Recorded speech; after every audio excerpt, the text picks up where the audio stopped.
স্বামী আর স্ত্রীর মধ্যে প্রচুর ঝগড়া চলছে। ঝগড়ার এক পর্যায়ে স্ত্রী চুপ হয়ে যায়। স্বামী তবুও ইচ্ছে মতো স্ত্রীকে বকে গেল। বকতে বকতে একসময় স্বামীও চুপ হয়ে যায়। স্ত্রীর পাশে গিয়ে বসে নিচু স্বরে স্ত্রীকে জিজ্ঞেস করে, চুপ হয়ে গেছো কেন?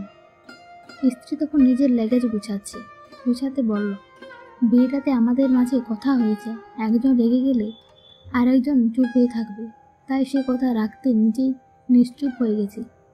এই বলে লগেজ হাতে নিয়ে স্ত্রী চলে যেতে চাইল। স্বামী শক্ত করে প্রেয়াসীর হাতটা ধরে বলল, কোথায় যাচ্ছ নীলা? স্ত্রী, বাপের বাড়ি যাচ্ছি।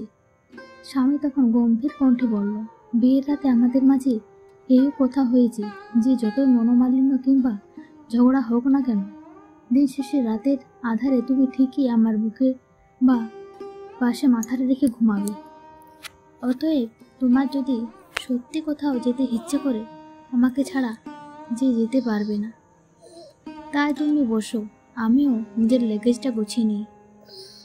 স্বামীর এমন কথা শুনে প্রয়াসীর মুখে সে হাসিটা আবার উদয় হলো, যেটা মানুষকে সংসারের হাজারো রকম ঝামেলার মাঝেও দীপ্ত কণ্ঠে বলতে বাধ্য করে।